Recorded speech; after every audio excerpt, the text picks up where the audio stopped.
What's going on, folks? Thanks for hitting that download button and checking out a brand new episode of Toys and Tech of the Trade, your one-stop shop for toys, tech, and talk with some assembly required. I'm your host, Rich, and if this is the first time you're checking out an episode, first of all, welcome. Second, a bit about what we do here. Toys and Tech of the Trade is an interview series where we sit down with content creators, entrepreneurs, and just awesome folks that are on our radar and discuss the gadgets, the gear, and the tech that they use to run their business, create their content, and most importantly, be more productive. Now, when it comes to the toys aspect of this podcast, we like to use a more generalized definition of toys and not relegate it to the usual action figures, Legos, and all of the typical things you think of when it comes to toys. We like to look at toys in a more general sense, meaning those guitar picks you collect, that knife collection, maybe you collect ATVs, maybe you collect jet skis. All of that is considered toys. And we like to embrace that in the more generalized sense. Number one, it helps to break up a lot of the entrepreneurship and business talk of the podcast. But more importantly, it helps us get to know our guests on a more personal level. Now, with that out of the way, let's get into some housekeeping and kick off this week's episode. First off, I hope those of you that were looking for an episode 2 weeks ago, please accept my apologies. Actually, let me rephrase that. 2 weeks ago, I owed you folks an episode, and things got a little crazy. And I'll keep the story time brief. I have a 3-year-old daughter. She is in pre-K, and we had this wonderful thing called a COVID scare. And I don't have to tell any of you that are dealing with this across the country and across the world that it is very, very crazy out there. But it's more crazy when you're in an environment with small children because, like anything else, there's not much you can do for children under the age of 5 when they get sick with this stuff. So it was a massive, massive thing. A student tested positive, and of course, the school notified us shortly before I picked up my daughter. And of course, she was a close contact, which resulted in the school being closed, everything being closed, and everybody in the house kind of on pins and needles while we waited. Now, of course, we could have gone to get tested, which definitely came up, but we were more concerned, obviously, about my daughter. Strange thing about it was that the Friday we were notified, she was fine. Saturday, she was fine. But then Sunday, she started displaying a low-grade fever. So, of course, we were a little concerned. Then we noticed she had a fever Monday as well. So we called our pediatrician. Shout out to the doc. She knows who she is. And she said, hey, let's do telemedicine and we'll figure it out. Did a telemedicine. Of course, right away, they're like, oh, just do a drive-through COVID test and we'll go from there. But my daughter being 3 and just going through the motions, I said, you know what? Let's just not jump to the conclusion that it's a COVID issue right away. Let's make sure it's not an ear infection because my daughter suffers from them. So, we said it to our pediatrician and she accommodated us. Again, shout out to the doc for helping us out. And we got in there. My daughter got checked out. And, as protocol, she got a COVID test. A rapid test was negative. And then we got the PCR test, which is usually, more accurate.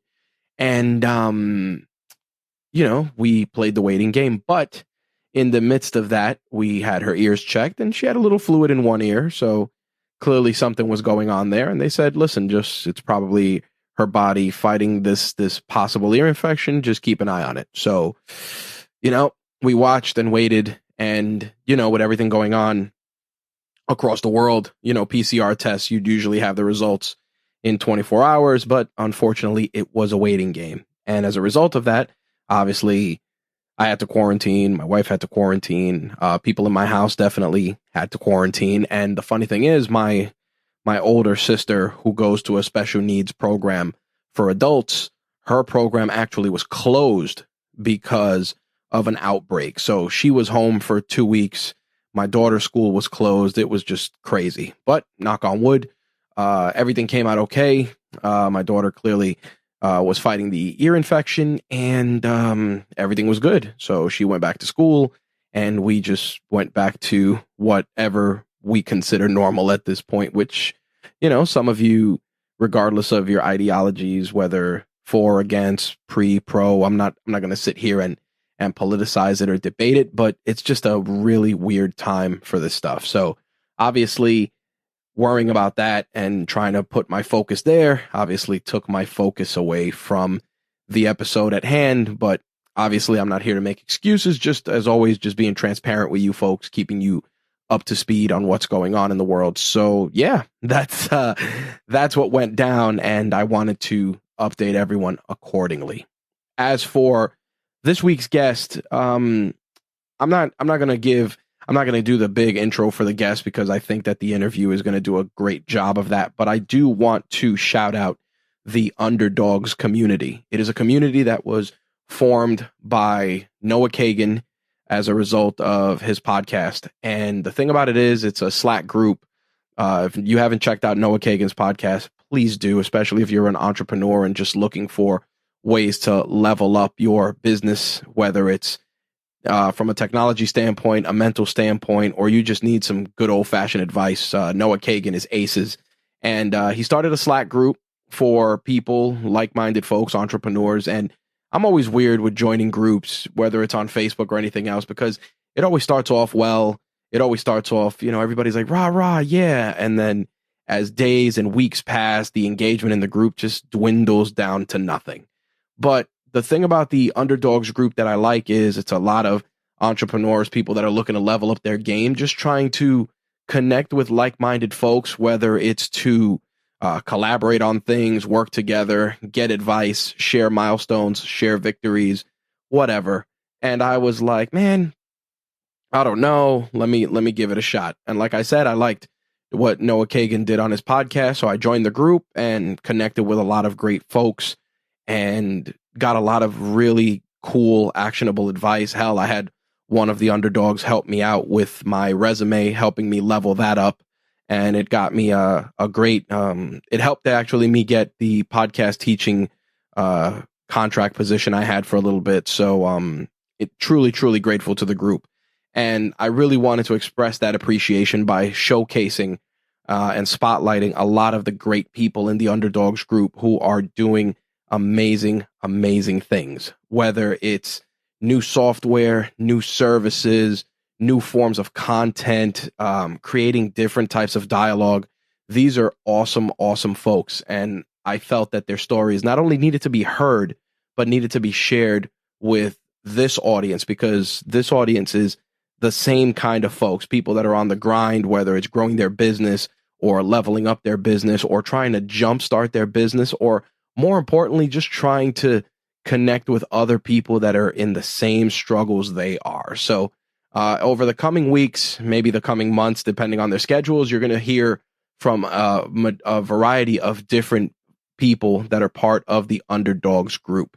And you're going to learn about their stories and, more importantly, of course, the toys and tech of their trade. So with that said, I want to, in advance, thank the underdogs that are going to be part of this podcast in the coming weeks.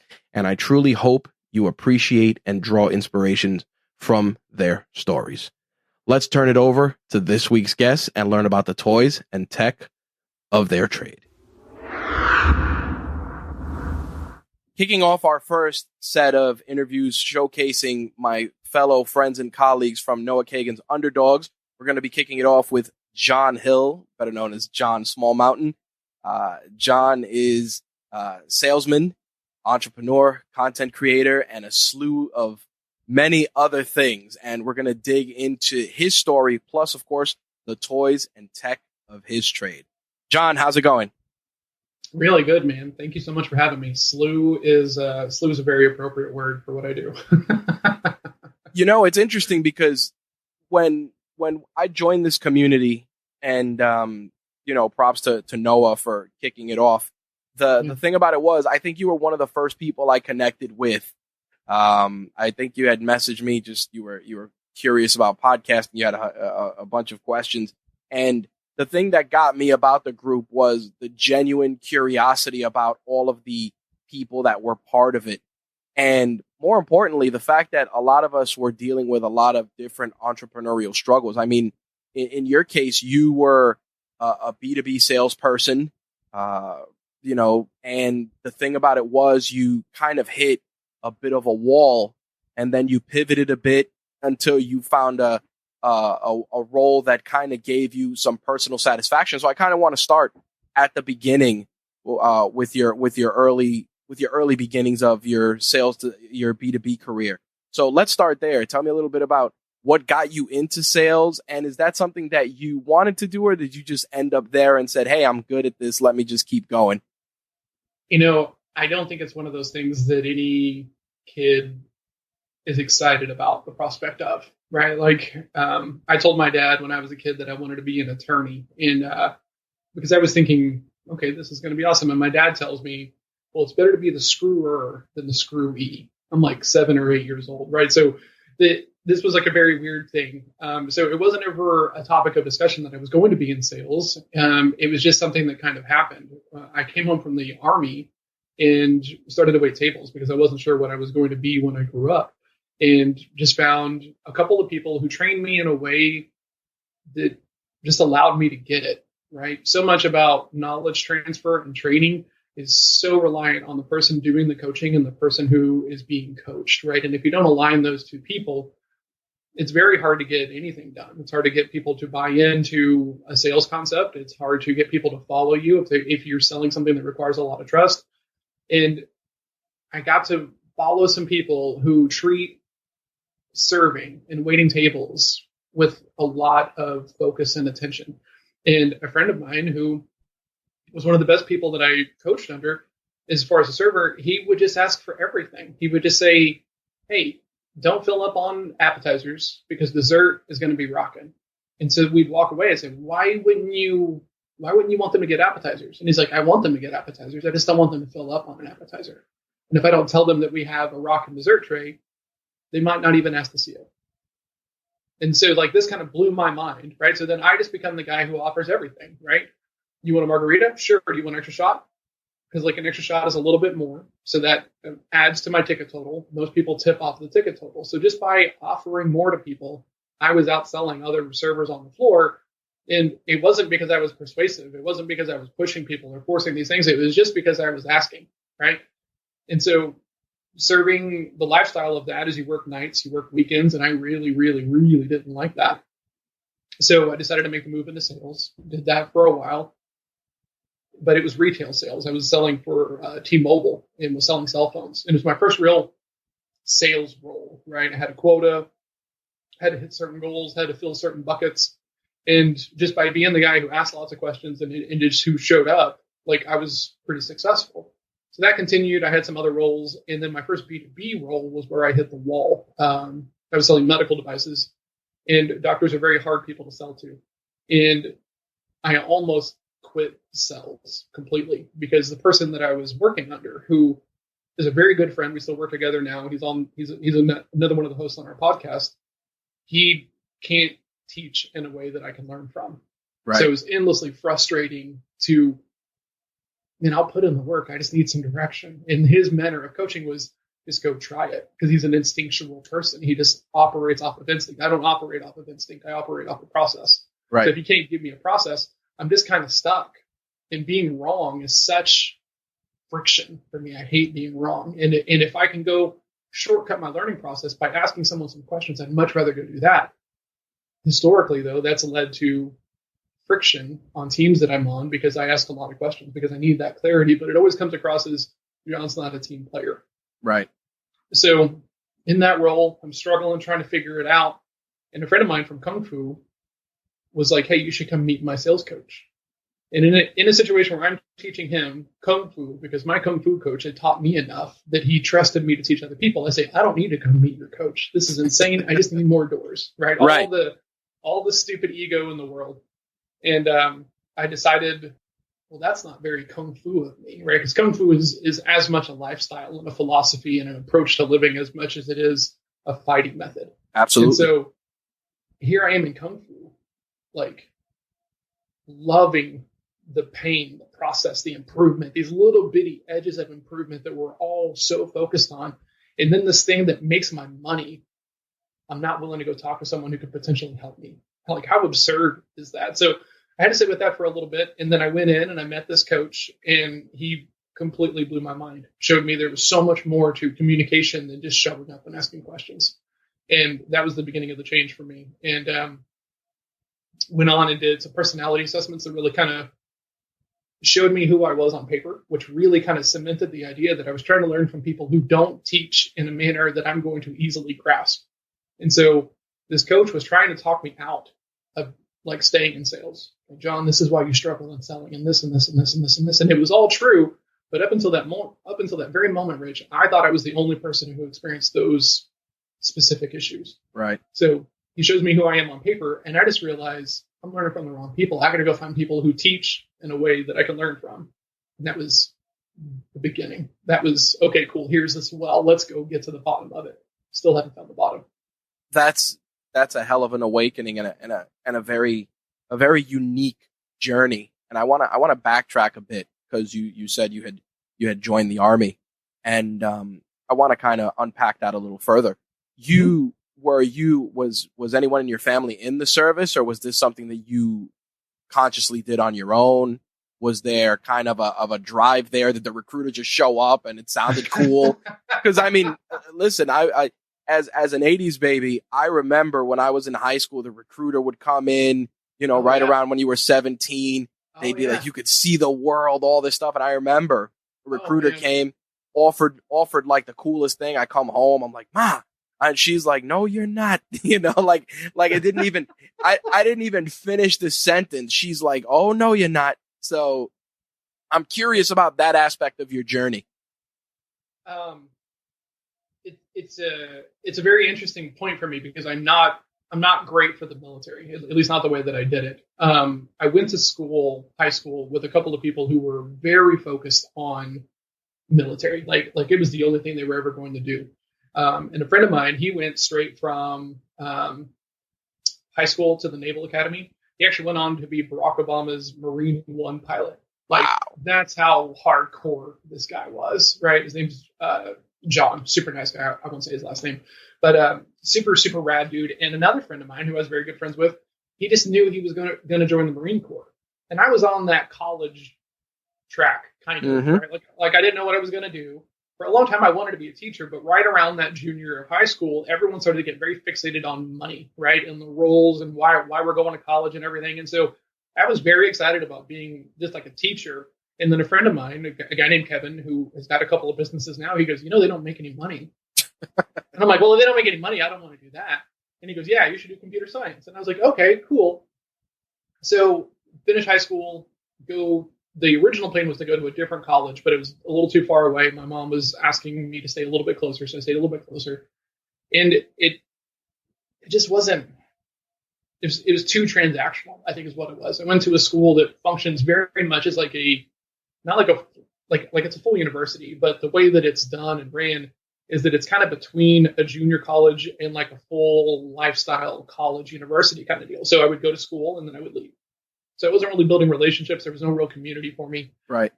So when, struggle happened, which it does when you're a kid and you make terrible decisions, which I was doing, it was, okay, I need to go get a job, because I'm also not really feeling any kind of traction. I like anthropology. I like communication. I like the technical stuff I was learning, but like nothing was really pulling me so much that I had this kind of burning desire. I was hanging out with these two brothers. One of them had already gone through basic training, and the other one was my age. We graduated the same year. And his brother was younger than us. And we were seeing his brother, and he was so driven and just on it and, regimented and everything. We weren't doing anything. So me and his brother were both like, maybe we should go do this together. So we joined at the same time as reservists, shipped out. And I did that. He and his brother both ended up going active duty, because for some people, once you're in that, it's all you want. Right. So a lot of people will kind of, move up into that world more. They'll go from reservist or National Guard to active duty because they just find it and they love it. I was not that person. I went the other way, because what's really crazy is, as a reservist, I was spending time waiting tables, and that's one culture of people. And then I would go to drill weekend, and I'm hanging out with these like military people. And so these communities of people were very, very different. And I kind of felt stuck between them for a very long time. Right. So what I talk to people now about is like, the only great reason to join the military is because you have a desire to serve. Like college money's not enough. A bonus is not enough. Wanting to see the world, in my opinion, is not enough. You have to want to serve your country, or else it's not worth it. You mentioned something interesting that someone said to you about, oh, teachers don't make any money. And it's funny. It reminded me of, I remember I wanted to be a vet, and I went through high school with studying animal science, all of this stuff. By the time I got to the end and I got my animal science high school diploma, I was like, yeah, Ma, I want to be a vet. And my mother was like, vets don't make any money. And it's amazing. What? Yeah. Vets make lots of money, don't they? Well, I mean, I feel that they do, but you know what it is when you look at it from that perspective, like she, much like you were saying, wanted me to be a lawyer. So, so she was like, you should, her rationale was because I like to argue and I like to debate things and I ask a bunch of questions. So you should be a lawyer. And I'm like, okay, cool. So, graduate high school, try and get into criminal justice college. I remember I took like the first class was about like criminology, and we were learning about like gangs, and I just got like sucked in, and I'm like, I don't want to be a lawyer. I want to do whatever lets me know about all this crazy stuff, because it was so impactful and so insightful. Obviously, she got sick and I ended up dropping out, but I wanted to just circle that little phrase right there about hearing, oh, that doesn't make enough money. Now that you've been an entrepreneur and you've done so much, does that phrase, and I say this because obviously I cater this to different people that are in different stages, do phrases like that help or hurt when you're trying to figure out who you want to be, in your opinion? Ooh, that's a really great question. Man, that's a really great question. I think that people need the depth, right? Because they need to know what they're getting into, right? I mean, teaching. I know a lot of teachers, right? And I know a lot of teachers who were burned out, not from dealing with the students, it's from dealing with the parents of the students who are not really paying attention, and they're therefore entitled and stuff like this. So I don't think that walking into any situation, any role, anything with just sheer-headed bulldog approach is very helpful. I think it kind of like limits your ability to kind of pick your head up and look around, make strategic decisions. So I think people need to research, but I also think that making the decision purely just on money is incredibly limiting, because there's 1,000 different ways to make money, right? And there's 1,000 different ways to have a little side hustle that generates a little bit of extra income. So I think people should be more focused on doing the work that they love to do in their zone of genius, and then look for other ways, because the idea that like your company is just always going to be there, they're always going to hire you. I mean, after COVID and after the past 2 years, I think most people need to kind of like look at their companies a little bit differently, and like maybe they're not going to be here, right? Maybe I need to be a little bit more in control and have some other lanes and things that can make me income. So that way, I mean, I know people who had been in roles for 18 years and then they got laid off at the beginning of COVID, right? So 2 years away from being able to have, the retirement benefits and stuff like that. And then you're laid off. And it's like, there's a lot to this. So looking at it from just one angle, just the money, I think is limiting. And I think people will talk themselves into doing lots of terrible things that they don't really love in the name of money, which is unfortunate. Yeah, I agree with that sentiment. I also am inclined to also throw in generational, because I also feel that, and you may have had a different upbringing, so you may look at it differently, but I also feel that our parents and even our grandparents had this conditioning where you work until you're dead, so to speak, and then you retire. And then by the time you retire, you can't do a damn thing because time has passed you by, that at that point, you're just motivated to not do anything, that even things that would bring you joy become work. Do you agree with that? Man. I think that you can find a way to be intrinsically motivated to do anything you would like to do.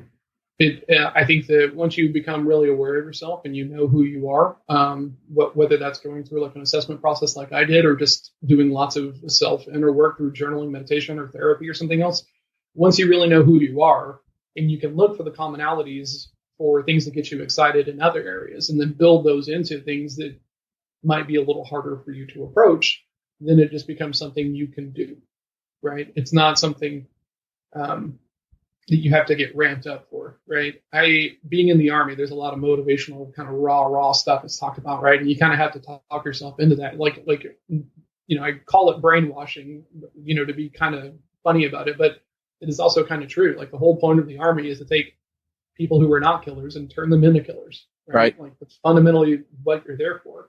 So everything is done in that light, right? You have to walk around singing songs about how your girlfriend is at home and she's, screwing around on you, just to get used to the idea that you might get Dear John, right? And so then people start to get these Dear John letters, and since they'd already been thinking about it, it wasn't the world-crushing thing that it could be, right? So that to me was very interesting, like how purposeful the Army can be with their training of just subjecting you to little stuff and then gradually ramping up the intensity to really see how much you can handle.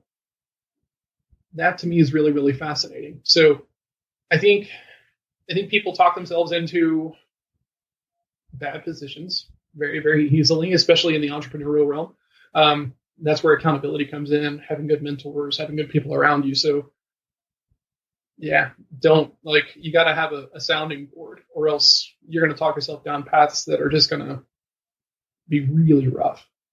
It's interesting that you mentioned a phrase I like to use, desensitized to disappointment.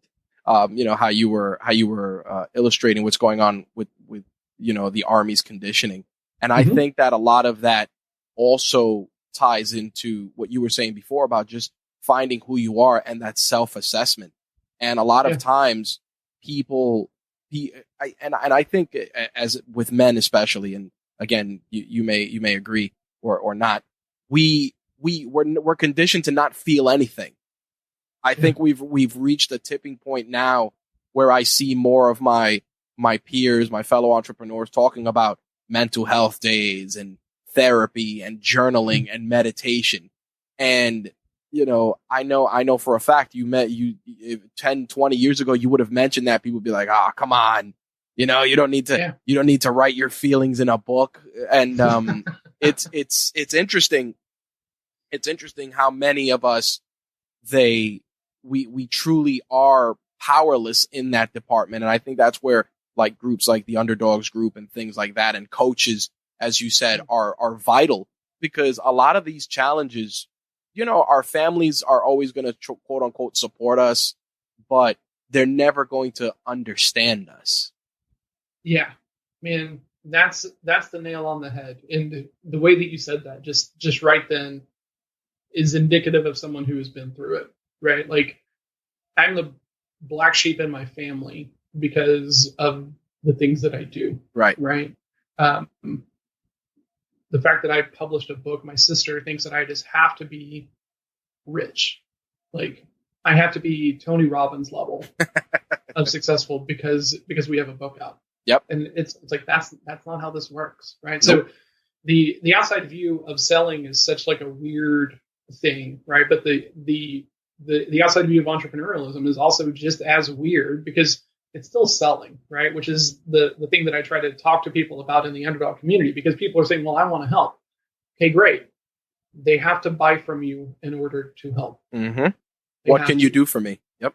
Exactly. And there's a lot of hiding going on in like networking and selling and stuff like this. So this thing of like, I can't take a no, so let me fabricate a reason to have a conversation with you so that way you have to say yes.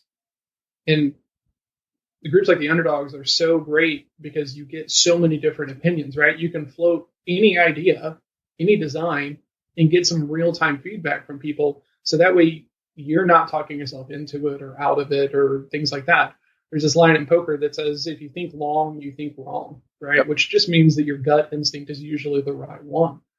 Same thing with building a side hustle or building a company, right? Like, you don't really need to go do the whole branding thing before you have the first couple of clients. I went that way. I went and got some branding and stuff like this and invested in all these things. Thankfully, I had a network, and my first couple of clients were easy to get and close and bring on. But more people are focused on the wrong parts of the problem than are focused on like activities that are going to lead them to their goals. So with that said, and I want to frame this a little bit more general, people that are looking to become a force in their particular space, what do you feel are, I guess, the three core tenets in your opinion that they should focus on? Because at the end of the day, like you just said, everything is sales. So what do you feel are three core things that you personally experienced that would carry over to other businesses now that you've been involved in so many things? Wow, that's a great question. Very good question. Dang. I think that the first thing that people do, and this is a double-sided sword, right? Because you have to have a little bit of this, but we get a little too focused on our method being the best method, right? To be a consultant, to be someone who is working with clients, you need to have a method that's going to help them be better, or else they don't really need to hire you, right? So the first thing that we find with everybody is we're all a little too fixated on our juice being the best juice, right? So there's no real appreciation for other people in the same space who have a different method, a different process, and being able to see the value in that. What I coach people on is go talk to everybody in your space who you compete against, who you lose business to, who you don't know, who you think might be doing the same thing, and go figure out why their stuff is different than your stuff at like a friendly level, not a competitor level, a friendly level, because someone is going to see value in their method and they might not see value in yours. And the better grab you have of that conceptually, the easier your sales conversations are going to go, right? There's another guy in my space who does something very similar to me, but his method is very different. They're going to go out, they're going to hire 4 commission-only salespeople. They're going to put them all on the phone. And the person who's going to win is the person that they hire for you. I hate this idea. I don't work in that way, but I can see why a lot of people would see value in that, especially with how sales is talked about, right? And how people are concerned about, if my salesperson isn't here working, I'm not really sure what they're doing and things like this. So I get that some people see value in that, but that's not how I work. So if you're going to see value in that, I need to check an assumption to make sure that you're going to want to see value in how I work. Because if you don't see value in how I work, I should tell you no. Right. I should point you to that other person who's going to do it the way that you're going to see value in. And that means having a mindset of enough abundance that I don't need this deal to close. That's the real hard part. We get so excited as salespeople and entrepreneurs at the prospect of helping or closing a deal that we get in our own way in the conversation more often than not. Sometimes you have to fire your customer, so to speak. Sometimes it's just not a right fit. But before we move into some other stuff, I wanted to ask, do you feel that, like, Wolf of Wall Street, Boiler Room, all of these films that have glamorized the selling process have given people this false sense of security when it comes to approaching sales? You just mentioned something very interesting about, hey, we're going to put 4 people on the phone and whoever's the best wins. It sounds very, going back to what I was saying before, very Wolf of Wall Street, It is. that approach. Do you feel that those films and those stories that have glamorized that are doing more harm than good? Ooh, that's a really great question. So Boiler Room is one of my favorite movies on the planet. Like, I love that movie. And I also like Glengarry Glen Ross. Not so much for like the archetypes of selling that it pushes forward, because I do think that is not helpful, but you get this really great view. That high pressure approach to selling works in certain areas, right? If you have a product or something that you can put in their hand that you know is going to like do what it needs them to do, there's nothing wrong with being like, hey, look, you should just take a shot at this, right? You can return it if you don't like it. Right. Okay? But in a service driven thing, whether you're providing a service or whether you're doing conceptual brain power for someone as far as like strategy or consulting, you really need to take a little bit more time, because putting extra pressure on the work oftentimes isn't worth it. It's just easier to say, hey, I don't think that I do what you're looking for, so maybe we should put this thing down. Do you know anybody else who might be looking for this in the way that we do it that I should be talking to? Right? You can say no to someone, ask for a referral, and then move on, as opposed to talking yourself into this place of, well, we close this deal, and then if you're lucky enough to have a team, you go back to the team, and this is what it sounds like. All right, guys, we can't lose this one. Pressure's on. right? And now you're pressuring your team because you sold a deal that you shouldn't have sold. So having that clarity of how do you do it? How do other people do it? And being able to navigate a conversation about what does that person really want is going to keep you from selling bad deals, inviting a bunch of churn or bringing people on that you have to fire. I mean, this whole firing a client is kind of this rite of passage of being an entrepreneur, starting your own business, and things like that. But you shouldn't have to do it a whole lot if you're learning from these things. Okay, why did I have to fire that client? Well, they wanted to talk all the time. Okay, great. Why is that a problem? Well, we're not built to be 24/7 available. Okay, great. Do we need to update our marketing? Do we need to update our sales process, our conversational process to kind of draw some awareness around that so that we don't end up in the same spot that we're in right now? Right.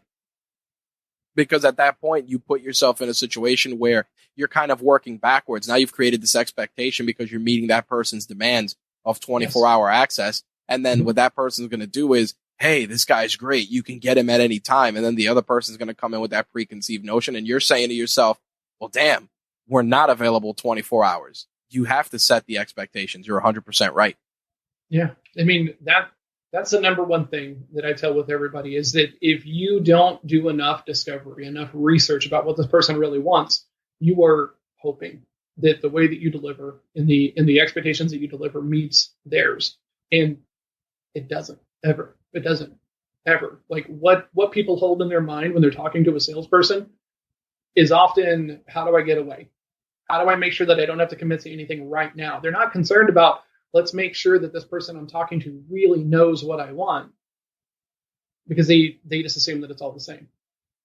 Makes sense. And so when they can assume that it's all the same, why would they ever pay anything more than just the cheapest dollar available? That's what a commodity is, right? So as a salesperson, your job is to show them the depth, show them how deep these wells are, how much difference there is between whatever it is, right? I'm not even talking about like someone who runs like SEO versus like pay-per-click advertising. All those things are very different. There's a huge difference between organic and local SEO, right? So maybe there's depth in there. Maybe your process is around one of the else. And when you know exactly how you do it and you know exactly how you don't, you can refer to other people if it's a bad fit, which keeps you from having to work with people who are not going to be great fits. And also it just makes you a better guide, which is really the goal, right? Can you build enough trust with someone that they will work through the problem with you right there, even though you're a salesperson, so that way you can get the clarity, yes or no. That's the goal. I want to switch gears a little bit. I want to talk about the work that you are doing in the sales space, because one of the things you were saying before is about just being transparent, just giving people the goods, no gotchas, no secrets. So I want to talk about adapted growth and the work that you're doing there. And, for those not familiar, just talk us through what adapted growth does and how it's helping people in the space. Awesome. Thank you so much. Adapted growth is equal parts sales coaching and training and data-driven sales consulting. Selling is a full contact, emotionally riddled role, right? You got to take a lot of rejection. You got to deal with the outward view. Sometimes people don't treat salespeople with the most respect, and things like this. So it can be kind of a brutal role, and you have to have thick skin is how it's talked about. But when you have clarity about who you're really trying to help, like who is in that bucket of people that only you can help, like you can help lots of people. I can help lots of people improve their sales rates, their close rates and stuff. But there's a group of people who can't learn from anybody else. And when you can zoom in on that and have that kind of clarity, it shifts from let me try to talk everybody into it to let's figure out as quickly as we can if I can help you, because if not, let's put it down and move on. I don't want to waste your time. I don't think you want to waste mine. Let's figure it out.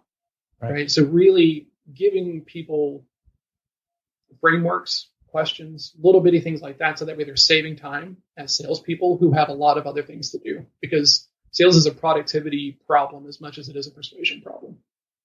Makes sense. I mean, I think that I'll be honest, you mentioned something that resonated with me about, being at a place 18 years and then being laid off, because that's pretty much what happened to me.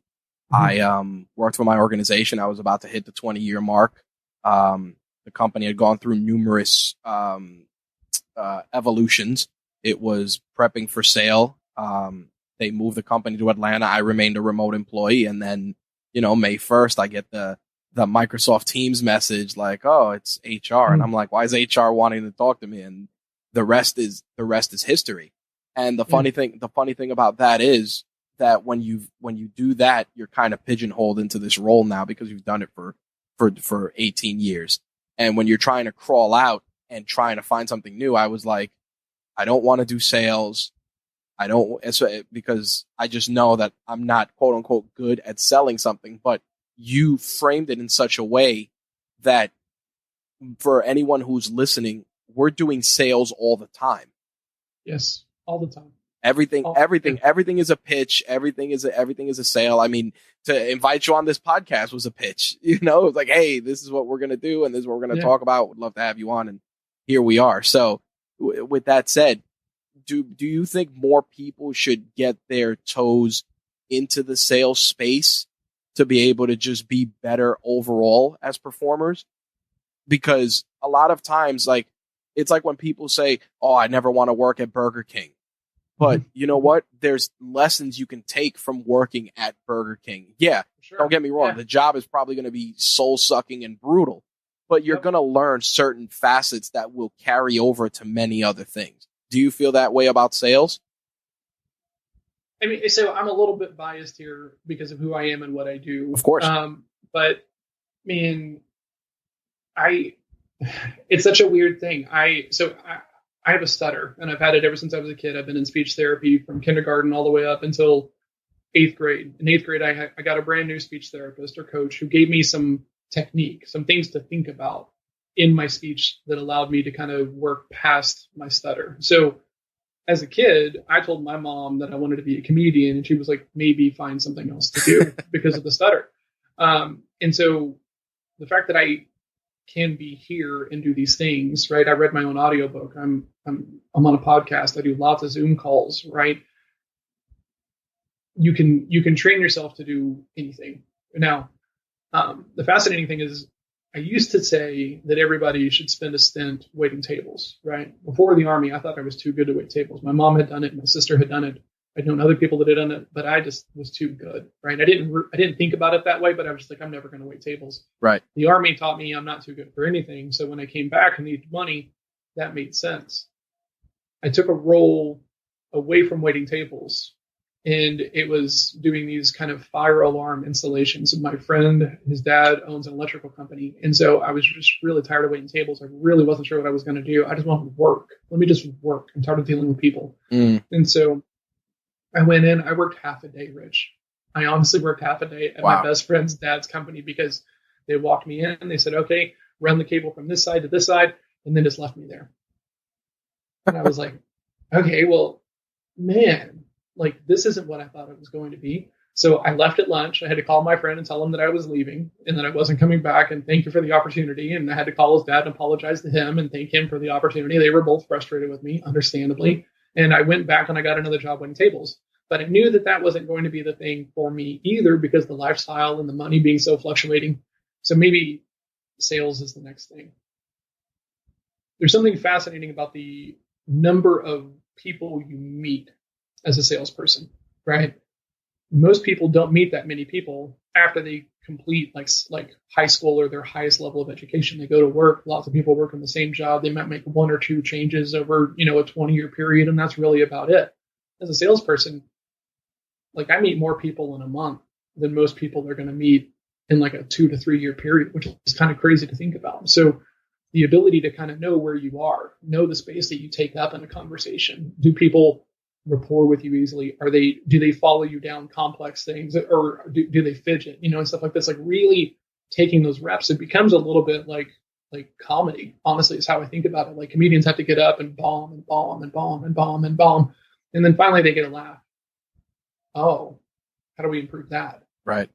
Sales is the same thing, but you have to do it on your terms for your standards, because if you do it to their standards, that is just going to be endlessly disappointing. Well, to that end, talking about you doing a podcast, I kind of wanted to dig into that a little bit.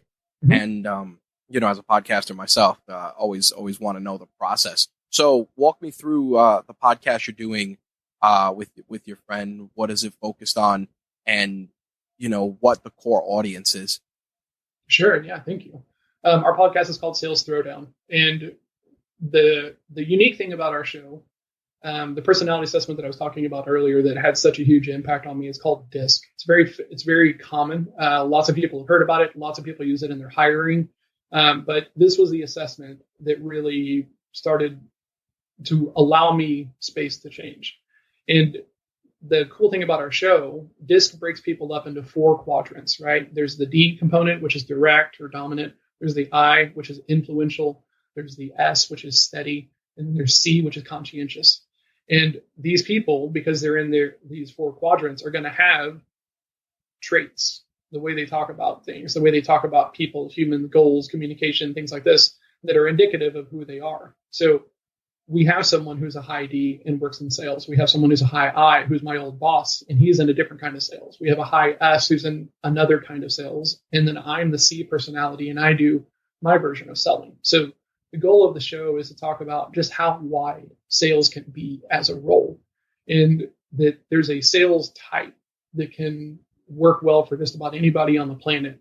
You just have to find what that is and the right leadership, and you can do it. So that's it. We have over 80 something episodes. We talk about everything from hiring to qualifying to saying no to really like deep diving into yourself, so that way you can begin to learn who you are, right? You can't shortcut this by just trying to figure out who the other person is, because we still take up some space in that conversation. So we have to know that space that we take up, if that makes sense. So that's the name of the podcast. We do, and we sell the assessments that we use on ourselves. And so we sell those to sales teams and entrepreneurs who want to begin that path of awareness to really kind of know who they are.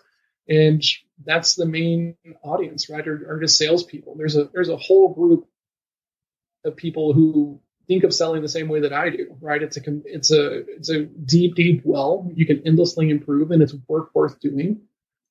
It's just not everybody, because there are a bunch of people who just assume that if you pitch well and pitch strong, and if your hair is slicked back, if you're a smooth talker, that people will tell you yes. No, that's a big misconception. If that were always the case, every person that worked in a car dealership that looked exactly how you described would be closing more deals, and the market wouldn't be where it is currently. So it's interesting that you say that. Now, obviously, we talk about the guts of that. How do you build that podcast out? What's the process to getting an episode out to your audience? Good question. So it started, we were actually at a sales conference, and Nanette, who's the S personality type, S personality types have a lot of empathy. They're very warm. They want everyone to get along. But too much of that in a sales role can sometimes get in your way, right? Too much empathy will drive you to cause gaps in the decision-making process. So you'll say things like, you know what? You should just go think about this a little bit, because sometimes for those people, taking a no feels like conflict. So they will enable a think it over versus going for clarity because they're uncomfortable. Does that make sense? Yep. So what she was struggling with a prospect, and Clint and I were kind of hearing it out, kind of, okay, why, asking her lots of questions. How do we get here? Who was the introduction from? What are your goals for this opportunity and this relationship and things like that? And then she works with Al. And it turns out Al was part of the problem, right? The I personality type. Right. And so we kind of just talked through that. And then, is this a show? Yeah, I think this is a show.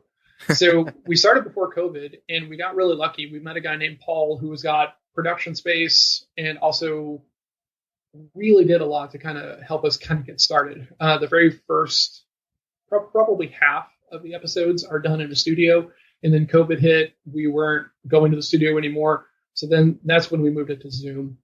Okay. The podcast has been on hiatus for honestly all of last year, because we've all kind of hit in that space to where we've gotten some success, built up from this thing. And now we're all just very, very busy. Right. So we're in the middle of kind of doing a reformat around turning it into 3 3 weeks of the month are me interviewing other salespeople to kind of show how deep the well can go. And then the goal is to meet once a month, maybe if we can do more than we can, to kind of just get back together and just kind of share stories, right? So the format is going to change a little bit just because it was getting very difficult to schedule all four of us time to meet and do it at the level that we want. So I noticed you were also, you have a blog as well and a newsletter, and I kind of wanted to talk about that because it's not often that sales, people in the sales space rely more on the written word. It's usually video courses, buy my ebook, etc. But you're still putting your thoughts out there in a more personal and intimate space with a blog. Was that something you consciously wanted to do, or did you feel that was just a good way to, as you were saying before, just work through your process, putting it out there so that people can have something tangible that they can look at and it can resonate with them a little bit more intimately? Man, that's a great question. I think that comes from finding Noah whenever I did, right? I found Sumo, I found Noah because I was listening to Tim Ferriss and I kind of liked how he was talking about it and started to follow him. And shout out to a guy named Doc, who I don't think is in the Underdog community, but he's been at some of like Noah's events and everything. What he does is he gives people an assessment that shows them what kind of content they need to be doing, because it's the one that's going to be most approachable for them, which means you're going to be the most consistent in that vein. And we talked about this on a bike ride that we were on down in Austin. I was blown away by this because I love assessments. I'll take any one I can get if I think it's going to give me one little inch of improvement. Happy to take it. And so come to find out, the way that I think about content is in the written word, which makes sense. I can write for long periods of time. So when it came to starting the business, I didn't want to just be dependent on other people's platforms, right? Because one of the biggest lessons I learned from Noah was that, you need to own your stuff. You need to own your channels, right? So social media, things like this are great for putting the word out, but you want to drive them back to something you own completely. And that just really stuck with me. I'm a big fan of like control. So thinking about what we were going to put out there, how we were going to do it, blogging was something that I love to read. I like to read a lot. I like really great blogs that are not just built for great SEO and to capture my information, right? Those are becoming harder to find. And so our goal was to really write about things that would have been helpful to me 5 to 10 years ago. And that started with one blog. I have this kind of blog that's like my entrepreneurial side and journey and stuff like this and all my kind of weird improvement things. And that's John Small Mountain, which is what I was starting whenever I wasn't sure what I was going to do. I was running a website design agency with a business partner, and I wasn't sure that was going to be the thing for me forever. So let me start thinking about what's next. Let me start putting some content out there, because I was just going to go be a sales manager or try to be a VP of selling, and then decided that wasn't really going to be the thing for me. And by that point, I'd been blogging for a while and really, really enjoyed it. And so we started Adaptive Growth, and we posted a lot of blogs on both of those sites for a while. Content is just something that everybody has to be putting out, because if you're not putting out content, you're just making it very hard to get meetings, is how I think about it. True. I don't love all the effort that goes into marketing, if that makes sense. I would much rather just play with tech, right? Work with my clients and just kind of do my thing. But you have to, right? Doing everything that I do, the podcast and the book, and putting myself out there and the content that we write and contributing value to others makes it very easy for me to get the amount of meetings I need to have the volume in my pipeline to know that I'm going to hit my goals. Right? So to me, it's all just kind of one big, long activity. But man, it's a lot of work. It's a lot of work. But the best thing that I learned from Doc in that assessment was we all have a way of thinking about content. And if we can lean into that, it takes a lot of the pressure off. Everything starts out as like a written document for me. Working with Dan from the Underdog community on video stuff, he thinks in video. Right. I do not. And sometimes that creates unique friction in our conversations about how we conceptualize things. It's very, very interesting, but you got to create. Like, especially if you're independent, if you don't have a brand to lean on because you're building it as you're going, you've got to put you have to overshare to kind of fill in the backdrop behind you because you don't have the brand presence to do that, right? Like if I worked for Deloitte, I don't need to put out any content because I just work for Deloitte. Right. Right. But since I don't work for Deloitte, I work for Adapted Growth, which is a thing that no one has ever heard before. Oh, you should go take a look at you should go take a look at the podcast. You should go take a look at the blog. You should go take a look at all of these things. So that way I don't have to tell you that I'm an ethical salesperson who has a very high performance level. You can go listen to that and then we'll have a conversation. There you go. Last bit before we jump into what I like to call the hot seat. Tell me a little bit about the book, your process for getting the book published, etc. How did you, talk us through that? Because people think that, especially with the accessibility of being able to get a book done nowadays, that it's I'm gonna turn on Word and write out this book, and there's a lot of heavy lifting that goes into it. So give us a snapshot of that. Man, I'm in a very weird space around this because of how I think about work and how I do work and how I approach it. I just did a little bit every day, right? Which seems absurd. And I'm trying to find a better way to talk about this because to me, it doesn't, like, as an entrepreneur, it's often very difficult to look at the things that you do and assess the value well, right? Because if you did it, how hard can it possibly be, right? That's just how most people think, right? I'm almost a Kung Fu master. I'm a Kung Fu instructor in an art called Wing Chun, which is 300 years old. Trained lots of people in how to fight in it. But to me, it doesn't feel like that big of a deal until I touch hands with someone or we're sparring or something like this, and they're just overwhelmed with their ability of not being able to touch me. It's only in that moment that I can really appreciate the value of the work that I put into this art because I don't go around fighting people. Right. So when the book happened, I was in the middle of COVID. Honestly, we're in the middle of lockdown, and my friend of mine and we decided to do a daily show. Right, so we went live every morning, live streamed 7:45 a.m. on Facebook and on YouTube. This show called Morning Bill, and it helped me a ton, honestly, because like COVID was pretty rough for most people, myself included. But having to get up every day, this is on the calendar. Here's what I'm working at. I'm also going to write 2 chapters, 1,500 words each. Right, and it was really just focused on accountability and getting through, and that's what did it. But, I wrote 1,500 words a day as a minimum for about 60 days. And then thankfully, I live with an amazing editor, right? She's my partner. We've been together for 18 years. She knows my stuff inside and out. So I was able to give her something that was 80% there. And she was able to go and put that polish on it because the first version of the book was very much that, hey, I'm legit. You should hire me. And what she has done with it as far as like the editing process and drawing more stuff out of me and really kind of going back and filling in the gaps is what made it the thing that it is now that I'm so proud of. Because, it's a very weird thing to put yourself out there in like a blog and a podcast. A book feels different, right? So I was very concerned about it, and the feedback we've gotten on it has been mind-blowingly awesome, honestly. Like crazy feedback from people. We did the audio in-house, which was really, really fun. Kind of built a little home studio here. I read the whole book 2 to 3 times, right? Some chapters I read 7 times because I couldn't get the tonality that I wanted. And then my amazing partner, Melissa, went in there, edited it all together. She's been learning all of this stuff because she never really had to do it before. But the audiobook is out. We got that out just before the end of the year last year. So that's an Audible exclusive, well worth the credit. And then Selling from Scratch is on Amazon. It's also on Barnes & Noble. You can get the PDF, you can get the Kindle, or you can get the paperback copy.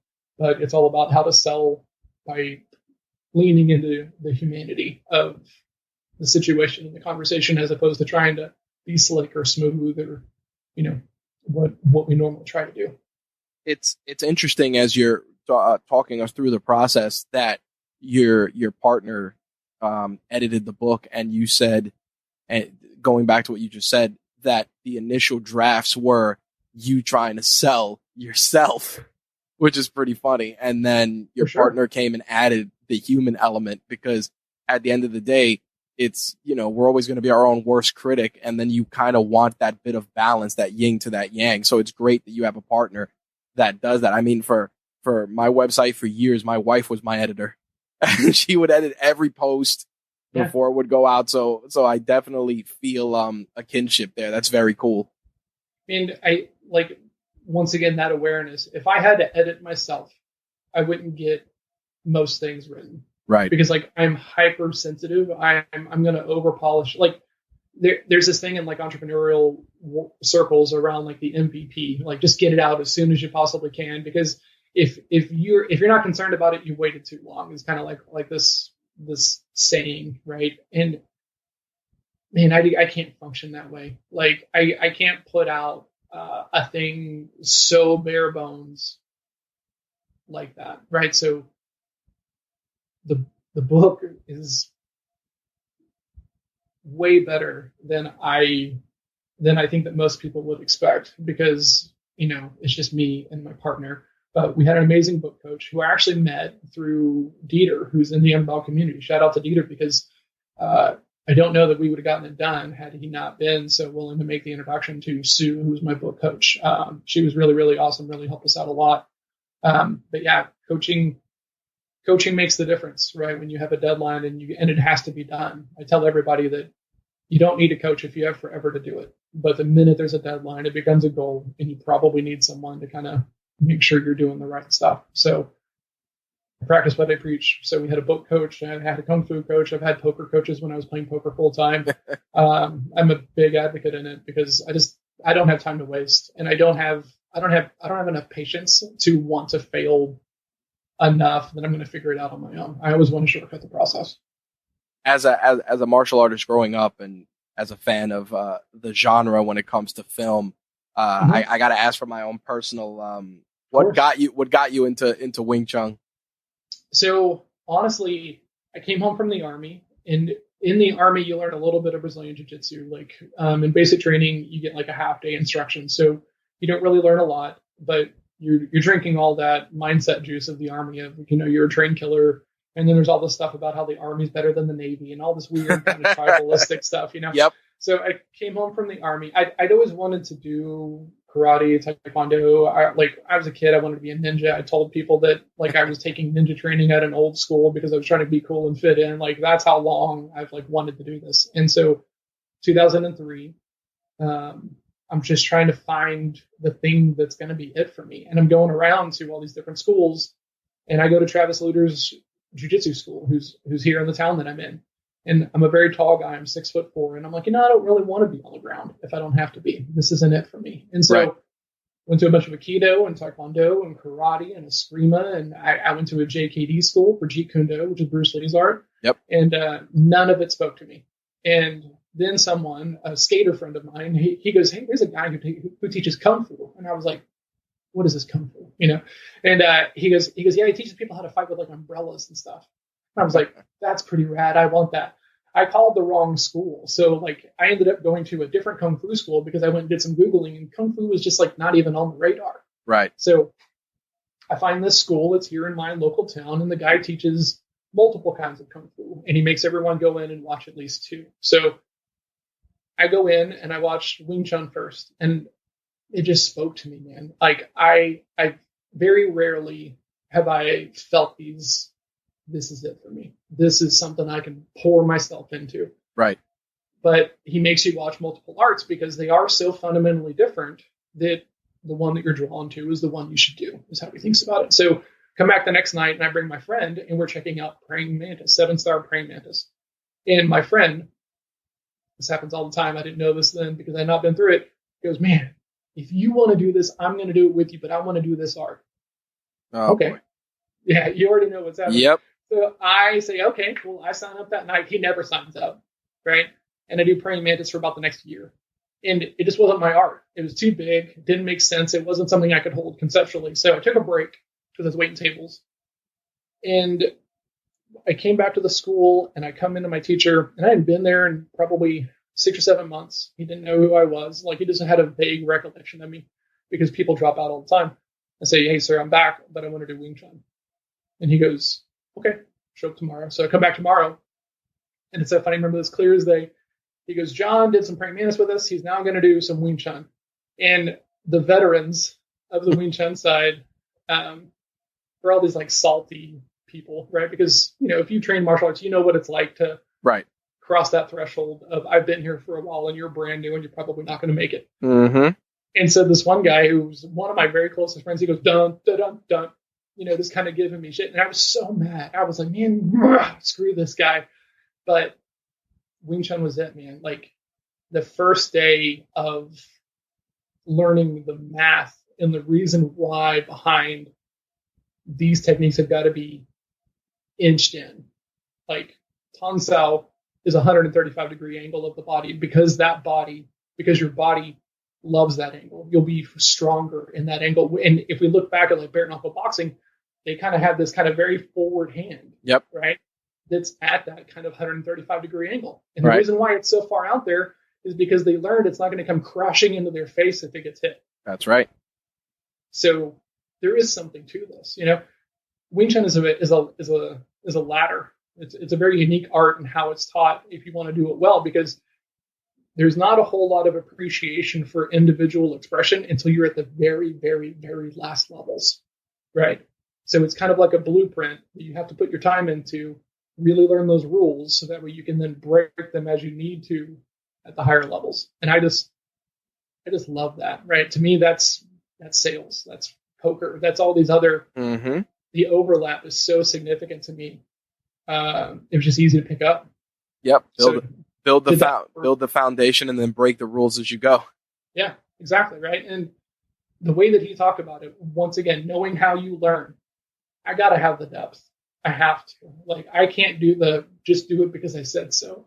That just shuts me down kind of thing. My teacher is a scholar around Kung Fu and the history of it and stuff. And so why do we do it that way? Well, let me tell you.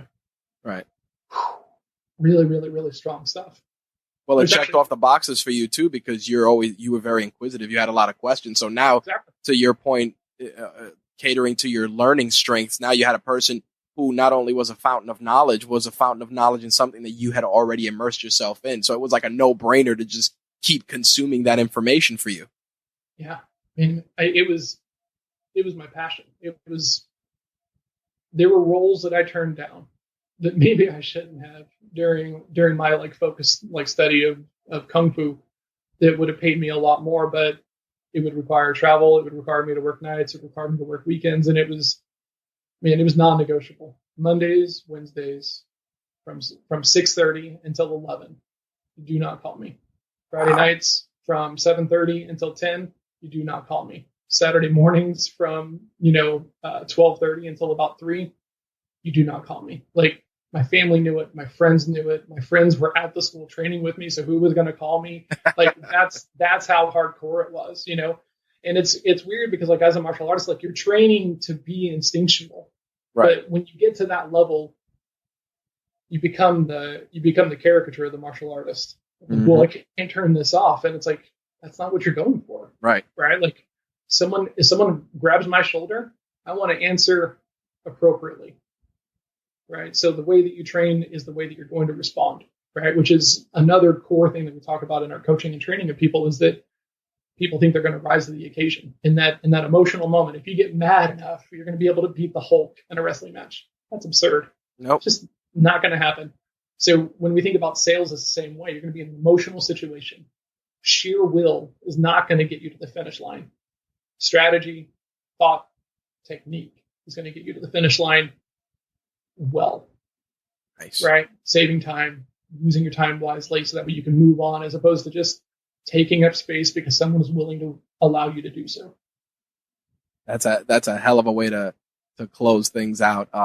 Man, I wanna switch gears and jump into what I like to call the hot seats, just a series of rapid fire questions. Let's go. And what are 3 mobile apps you can't live without? 3 mobile apps I cannot live without. Discord. I love Discord. I love the experience of looking at Discord versus Slack, because they're the same exact tool marketed to 2 very different groups of people. I love that, because how easy would it have been for Discord to be like, you know what? There's already a chat app. We don't even need to get involved. Yep. I just started getting more into Discord now for Rageworks, and I definitely like it more, only because to your point, we have the atypical Facebook fan page, Facebook group, and the engagement in the group is just dwindling because people they're not really on Facebook like that, or they just don't want to interact with that platform. And we're starting to move more towards Discord, and I definitely see a lot of the benefits, like you're saying. Yeah, right now Facebook groups are incredibly hot, right? They're juicing them. Their algorithm loves them because you're seeing commercials about them, right? All over everything. So right now there's a huge push for groups. However, and this goes back to the Noah thing that we were talking about earlier, if they change and they're no longer juicing groups, if they're no longer seeing this as a vital part of their growth, don't be in that boat. Yep. Right. Our community is actually built on Slack because I own it. Right. I own it. It's never going to shift. I can invite people manually, which is what I do. Bring people in. Hey, share with the community what you're working on. Where are you stuck? How can we help? Stuff like that. Because I want to own that end result. Right. I own my website. I own my email list. I own my podcast.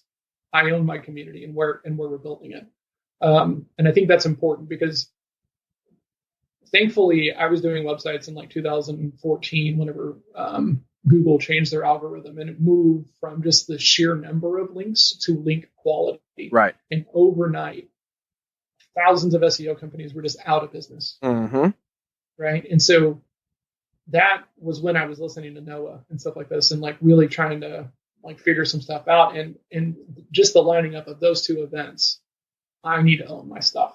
It's got to be mine. So we have a Facebook group. I need to be better about putting content in there because I think of that Facebook group as like a stepping stone to the end place, which is the Slack community. Right. So Slack and Discord, I think of those two things kind of being the same. Mobile apps. Hold on. I'm gonna like actually look at my phone because I want to make sure one thing that I have found rather recently, I've been a big Headspace fan for a very long time. Meditation has had some pretty huge impacts on me. I talk about it on my blog, but it was also it just felt expensive. And while I love software, I always know there's the expensive version and then there's someone building the non-expensive version of the exact same thing. Yep. So I got this new app. It's called Insight Timer, and it's a meditation app. Really, really, really digging that. And then the other one that I like a lot, honestly, is this thing. It's called Focus at Will. And what they do is they re-engineer music. The original use case of this app was for trying to provide extra focus to people who have ADHD but work in roles that require focus. Right. So they mix and remaster the music very specifically to be there, to be present, to kind of put you into a flow state, but not so much so that it makes it hard to focus. Very, very interesting. Yeah, I love it. There's a timer on it. So like I use it in my journaling every morning, right? So like I'll set a 15-minute timer, right? So nice, contained, right? You can get really, really deep in there and play with some stuff. Really, really like that app. And it's pretty affordable. I think it's like $35 a year. Not bad at all. Not bad. What's your favorite piece of tech besides your phone or your computer? Ooh, man. Not phone, not computer. Favorite piece of tech. Man, I love headphones. Like, I think they're so cool, and I'm known for being like a headphone nerd. I have Sony's on my ears right now. I work in them pretty much all day, every day, right? Because I do a lot of calls. My partner will sometimes work in the room with me, and she doesn't always want to hear both sides of the conversation because sometimes she doesn't even want to hear my side of the conversation, which is fair. Right. So I'm always on headphones. I like a great headphone experience. I don't know why it's so important to me, but it just kind of always has been. So I have a pair of Sony's that I wear at the desk. I have a pair of Skull Candies that I'm testing because my Jabras kind of failed and died. But headphones, man, I love them. They're my favorite things to explore. And if I'm not buying some, I'm still researching them to figure out what I'm going to buy next time. Nice. What's the last book you read? Ooh, last book I read. Last book I finished was an Audible book. I finished this actually earlier this week. It is called, let me get the name right, I'm so sorry. I just had it. I'm so sorry, Rich. How to think like David Bowie. My partner and I are both huge David Bowie fans. She introduced him to me. And when you dive into his history of just like how many times he was able to recreate himself as like different kinds of personalities who would be on the stage, it's kind of a masterclass in like branding yourself. Like very, very, very cool. And he worked as hard as any entrepreneur I know on building environments that are going to allow them to work well. So very, very interesting book, really great on Audible, very, very quick read. I moved from that into the polar opposite of it. I'm currently listening to Psycho-Cybernetics, which is being pretty mind-blowing, came pretty highly recommended. Huh. And what does that cover?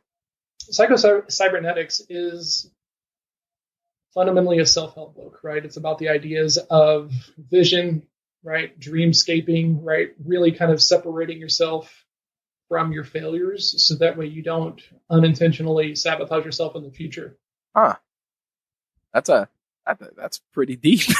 Pretty deep. Yeah. Like, for a long time, man, I didn't like these books, honestly. Didn't see any value in them at all.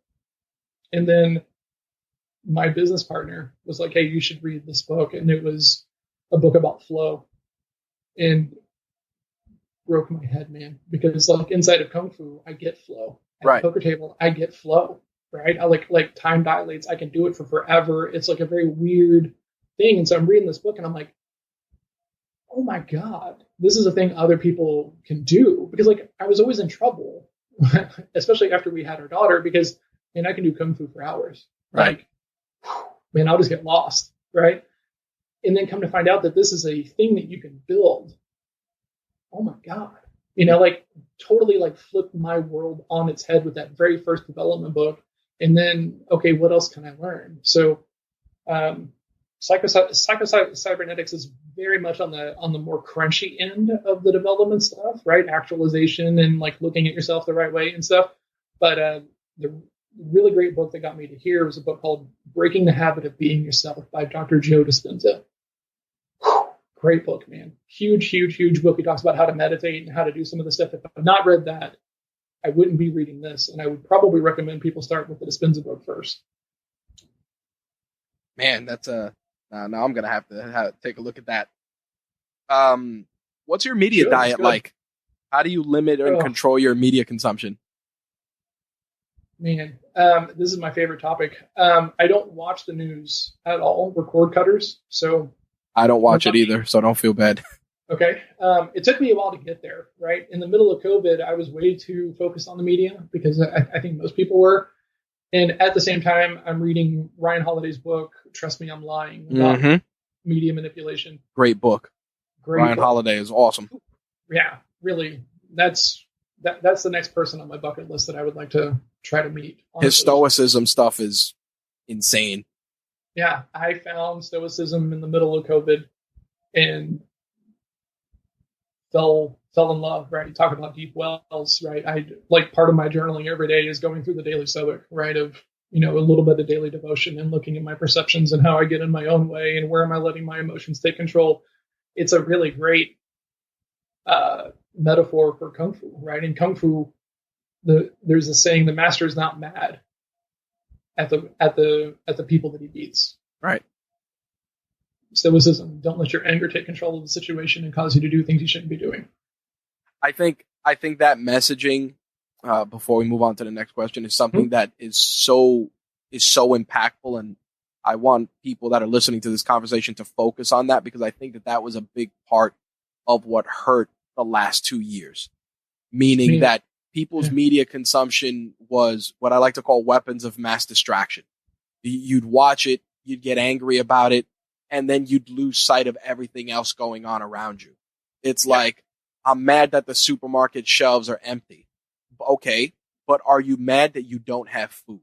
Because if you have food, it doesn't matter. You know what I mean? Yeah, it sucks that the supermarket shelves are empty. But is your cupboard and your fridge full? Does your kid have formula? Does your kid have diapers? Because if you can't find those basics, then that you can be mad about. But because you can't find some Rocky Road ice cream for 3 weeks, your world is not going to end. Man, so I was already delivering via Zoom for the most part before COVID hit. And like I was kind of an unintentional idiot because since I get to work from home and I work over Zoom and I work for myself, I wasn't having to deal with a lot of the frustrations that a lot of other people do. Right. And like talking about like waiting tables, one night I live in Texas, which is very conservative and not the most, what's the word I'm looking for?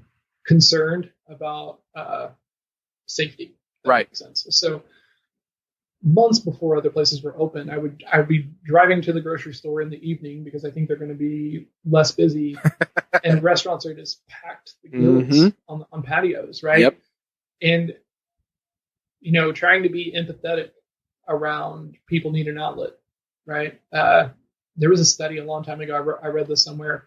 The amounts of domestic abuse, they go up after the Dallas Cowboys lose. Isn't that crazy? The thing about it is when you look at things like that, people are very reactionary. And to your point about outlets, in New York shut down and everything came to a screeching halt. And then as things opened up, people were like, they'd act like they'd never been to the bar before. Like I remember, I go to we have a UFC gym over here. It's open 24 hours, but it's no longer 24/7, which is a frustration for me.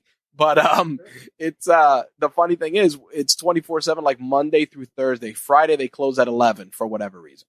But I'm leaving the gym at like 2 a.m. driving home, and there's some bars on the way down, and you just see people outside, and I'm like, wow, was your life so lacking of joy that this is what you needed to feel alive? And it's interesting because on one point it's very reflection. I use it as a point of reflection because I don't drink, I don't do any of that stuff. So I look at it like, man, this is what they need to feel joy. And then I'm like, but damn, I needed to go to the gym to feel joy. So I'm like, I can't even be mad at them. But the thing that tripped me out was the fact that people just walked around like none of this stuff was still happening. Like I'm all about not letting the fear control you aspect. I'm all for that.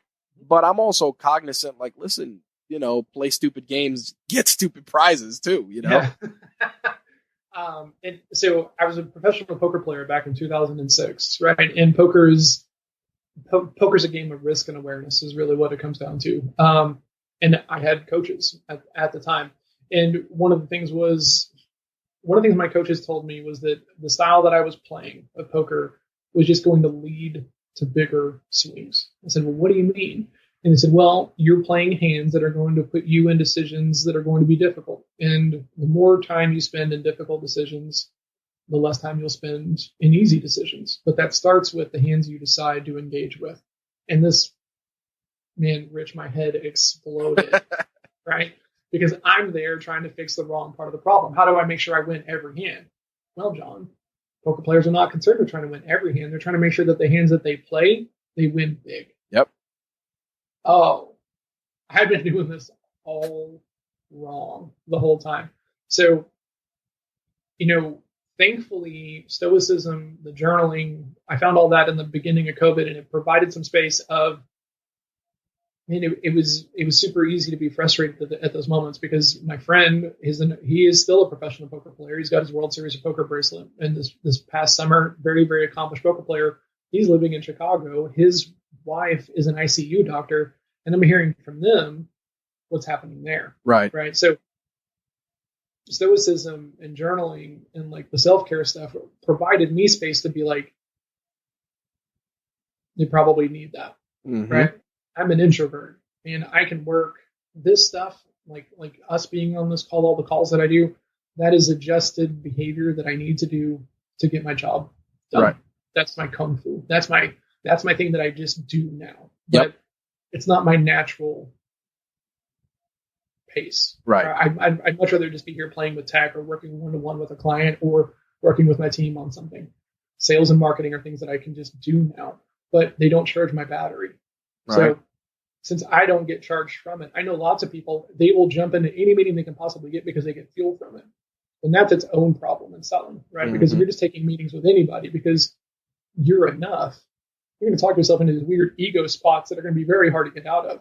So if I get energy from being alone, I have to be okay with the fact that some people need to be around others. Like, just have to.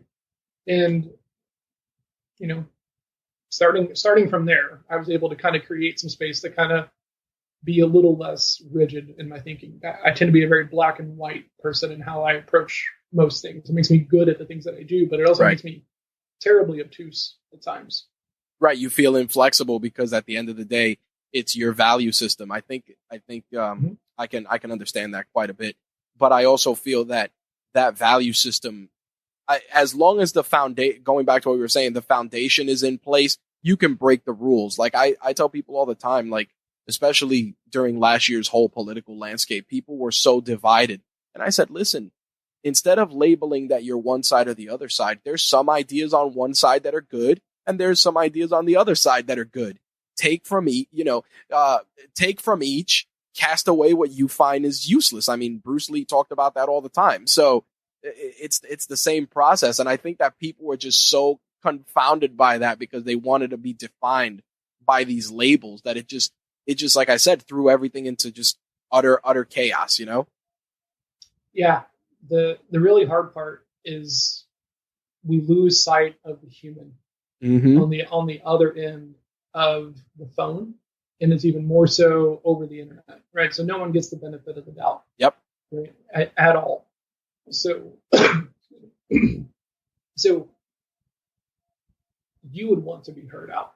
I would want to be heard out. Of course. Right. And not done in the way that it feels like a trap, right? Because like there are those people on both sides. Well, tell me why you feel the way that you feel about it. Well, that's not really collaborative. Nope. Right? It feels a bit like a trap, and it just makes me not want to engage with you because you're telling me without telling me that you're not going to give me the space. Yep. It's an inquisition and not a dialogue. Exactly. And so thinking about that made me way better at what I do as a salesperson, because it's the same thing. It's the exact same thing, right? If you're going to show up and you're going to do something different for them, you have to be able to show them why it's going to be different, how it's going to be different, and what that difference means to them. And if they do not trust you from the jump, you're not going to be able to talk them to that place, right? Like Noah talks about your engaged list versus your total list size, right? And how total list size is a vanity metric, but your engaged list is the real metric. Well, here's the thing: if you're a marketer and you're going to go sell yourself, and you're going around, you're talking to people like, oh, it doesn't matter how big your list is. It's true. It is true, but it's only true if you know that the engaged list is the important factor. But if you're just walking around being like, don't worry about your list size, don't worry about your list size, you're going to sound like an idiot. You gotta provide the context. You know? So, but if people are not willing to follow you, right? Because I'm sure there's someone who watches Noah stuff, they listen to Noah and everything, and they have a list of 100,000 people, but they have a list of 10,000 who are actually open. And that's just too much to look at. That's just too much to like really kind of like own up to and acknowledge. So, you know, they're claiming vanity metrics as opposed to the metrics that matter. And that as the consultant, you got to go in there and you got to show them the gaps in their knowledge. That only works if they trust you. Yep. I mean, I do that with podcasting. I tell people all the time, it's like, listen, you have to make sure that somebody will say to me, hey man, I only got 25 downloads for this episode. And I said, how many times do you talk to 25 people that are hanging on your every word? Yeah. That you had to do like no real effort other than one. Like that's it. It's man, crazy. There is something interesting around the idea of like a podcast, a book, you know, these things that we do to build authority, to grow a brand, to grow awareness, and to do the things that we do. Once you get it, once you see how it's a lever, really is what because like that guy could go get 25 individual conversations, but there's probably going to have to be 3 sets of 25 conversations because you got to prove it. Then you got to qualify, and then you can close. If you walk in the door because you were on a podcast, hey Rich, thanks for having me on. then someone reaches out, hey, I heard you on Rich's podcast. We already started that place of trust. So my life is so much easier because it's like, okay, cool. What do you really think you need? It's true. And no one is honest with a salesperson when they're thinking of you as a salesperson first. They got to think of you as a human first. I agree. What's the last item you purchased that was less than $100 that made your life easier or just more enjoyable? Ooh, I got it right here. Shout out to Dan Bennett. This is a Joby kind of Gorilla Pod, yeah. Yeah, Gorilla Pod. I'm trying to train myself to think in terms of video because I really do think that the way that I communicate, the way that I talk about it, could be done on like a YouTube format. I just have to do some sitting and kind of do some mindset shifting to it. So I got this thing. Dan said to just do some reps, which makes sense. So I bought this thing, and I've been trying to force myself to record just like a little bit here and there. It's like $45, but it's really nice. I've got a lot of control over the angle and the distancing and things like that, and it is helping. That's probably the coolest thing I've gotten, or that I have purchased recently for myself under $100. Nice. We've covered a lot of technical stuff. Obviously, the toys is in the title. What was a toy or a collectible that you had growing up? Oh man. So this is interesting. I don't ever get to talk about this. I was an 80s kid as well. I'm 41 years old. And as a kid, Jordan was it. Yep. Right? I mean, and I love basketball. As a tall kid, always wanted Jordan. My parents always said no because they were expensive and I was a growing kid, which made sense. So I collect Jordans. I have probably 4 or 5 pairs of Jordans. I also collect books because I'm a big reader. And then, I mean, the other thing, I get a lot of paraphernalia and little bitty things from the realms that I'm really into, that I really, really enjoy. Like, gotcha. Because of stoicism. I got a gift from my partner, and it's this character from a show called The Good Place, which is a great show. It talks a lot about philosophy and things like this. It's also hilarious. One of the characters on the show is this guy named Chidi. He's a moral philosopher, and I have his pop like back here on my shelf here behind me. Right. Just as like a thing of, he makes this line. He says 2 lines that I think about all the time. One is, philosophy is the study of the things that we take for granted, which, the first time I heard that, I had to jump up and go journal about it because I was just mind blown by that whole thing. And then the second one is that no one likes moral philosophy professors. Right? So as a guy who wants to endlessly philosophize and look for the depth and everything, I have to remind myself that not everybody has the time or the penchant to want to go to the depth that I do, to really, really analyze, like, why did you ask that question that way? Are you aware that some of your personality is showing up in how you built that question in your head? And let's look at that. Not everybody wants to do that, which is okay. As a fellow Jordan enthusiast, what's your favorite pair of J's? Oh man, I have. So my very first ones, I went to New York a couple of years ago for the very first time to go see the David Bowie exhibit. It was at the Brooklyn Museum, and so I got to go to Stadium Goods for the very first time. Oh man, dude. That's a crack house for us. Oh man, so we go walking in. This is so funny. I'm with my partner Melissa and my daughter Alice, and so we're in the store, and she goes, "Are you gonna buy something?" And I was like, "If they have something I want." And she goes, "What's your budget?" I don't even want to know. Right? Like instantly, and I was like, "Look, I'm not gonna spend more than $500." And she was just like, $500 because money's different to different people. Yep. And they didn't have anything there, but I come back home 2 weeks later. I'm just in the mall and I see the fives, and they're the grade. They're all gray. They got that gray camo around the heel cap. Yep. They got the red liner. And I'd seen them at Stadium Goods, and this was like a retro reissue, but it was it. I was like, I gotta have these. And that was the first pair I bought.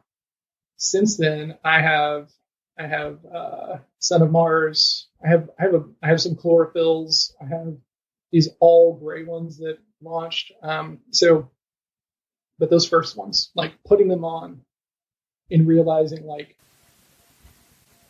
it's weird, man. Like I just wanted them for so long and wasn't ever like able to have them. And what's crazy is now that COVID and everything, I don't leave the house just like a ton. So it's just shoes and boxes that you can't enjoy. I feel that pain so much. I went through a period where I was getting Ultra Boosts because they were super comfortable. and just getting every color, all these patterns, all these things. Then my buddy, he put me onto like A6 Gel Light 3s, and you start getting those colors. And being home, it's like I wear North Face slippers, North Face fuzzy house slippers, or Champs house slippers that look like a sweatshirt. I'll have a sweatshirt that has like holes in it from Old Navy. That's like a hockey sweatshirt that I wear. My wife is like, I'm going to burn that thing. And I'm like, I don't have to go anywhere. Like, right. I go to pick up my daughter from school at 2:00. And that's the only time I'll throw on like some Yeezys or a pair of J's to go pick her up. And, it's funny because the teachers, they see her sneakers and they go, you have to be into sneakers just because your daughter has these Jordans on. And I'm like, yeah. So I like Jordans a lot. I want to have lots of them. I actually have a couple of pairs of Jordans hidden behind revenue targets, right? So nice. Because I'll just go buy whatever I want to buy, right? It's kind of always been a problem. It's very freeing. Yeah, right. And then there's a well-known thing about like how salespeople and entrepreneurs use things like retail therapy to kind of balance themselves out. So I'm gonna get the Gatorades, right? Those green water cooler ones, right? The reissues from a couple of years ago. Yep. I am in love with these shoes so much. And I'm like, okay, when I have a $30,000 a month is when I will allow myself to go buy those shoes. There you not go. Until I do all 30K in that 1 month period. So that way I feel like I've actually earned it. And this weirds people out. They're like, well, just go buy, like, how much are these shoes, John? Are they thousands of dollars? And I'm like, no, you can probably get a pair for like $300. And they're like, well, just go buy it. And I'm like, no, can't do it. I also like Vans, right? So I have a couple collaborations of Vans with you being a New York guy. I have all the Tribe and Vans collabs. Tribe is huge for me, like my favorite hip hop group ever. Wow. So Five passed away. Went to Queens whenever I was in New York to go look at the murals and stuff like that. And then they launched their collaboration with Vans. Mm-hmm. And I called in sick and went straight there. I got all of that I could possibly get. And then the Vans Bowie collab came out a couple of years after that. I have all those as well. So it's a very weird, interesting mix of shoes, but it's mostly Jordans. I have one pair of LeBrons that are the most uncomfortable things I've ever had on my feet. I only wear the LeBron 8s because they are super uncomfortable. I only have the 8s, and that's it. Like the way that it pinches in around the tongue. Yes. How does he play? I don't get it. I bought a pair of Bruce Lee Kobe Bryant's, and they're low. And I'd never had a low basketball shoe ever. And I'm like, how did he play in these? They're great. Like people always are like, wow, those are really cool looking. Cause it has like the scratches, like Enter the Dragon. Mm-hmm. And, I was like, I don't know how he played in these, but they look cool. And that like I have the ones that have got, like that marbling on the back through that cool texture of like how they kind of knit them up and everything. Right. They launched these shoes. I was blown away by like just the work of art that they are. Mm-hmm. Right. And then I was like, there's no way they're going to look that great in person. They did. Ordered them. They showed up, tried to wear them. Man, what is going on here? Like maybe I just don't have them laced or tied the right way and stuff like this. But man, there's no way to wear those shoes without it being brutal. Like I'm kind of mad at myself for buying them and like still having them because like I'm not going to wear them. I'm not going to buy more of them. Do I really need to keep them? It's a very weird spot to be in. You could always resell them on GOAT. I know. I mean, you know what I don't need? Access to give me access to the secondary market filled with shoes that I want to buy. Like I know. Sometimes I do that. I mean, they did a pair of Jordan 1s based on Spider-Man Into the Spider-Verse, and I missed them. And then I saw them on GOAT, and the guy wanted like $700. And I said to myself, well, if I do them through a firm or Afterpay, I could just pay them little by little and it won't hurt as bad. And I said to myself, they are $700. You are out of your mind. That's more than a PlayStation. At least a PlayStation, you can resell it. The sneakers, you're going to wear them. Once they get beat up, maybe you'll make like half that money back. Yep.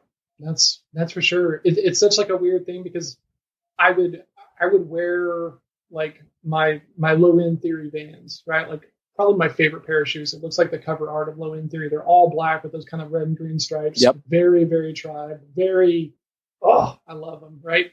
But I'd wear them to work, right? I'd be out networking, selling, doing my thing, right?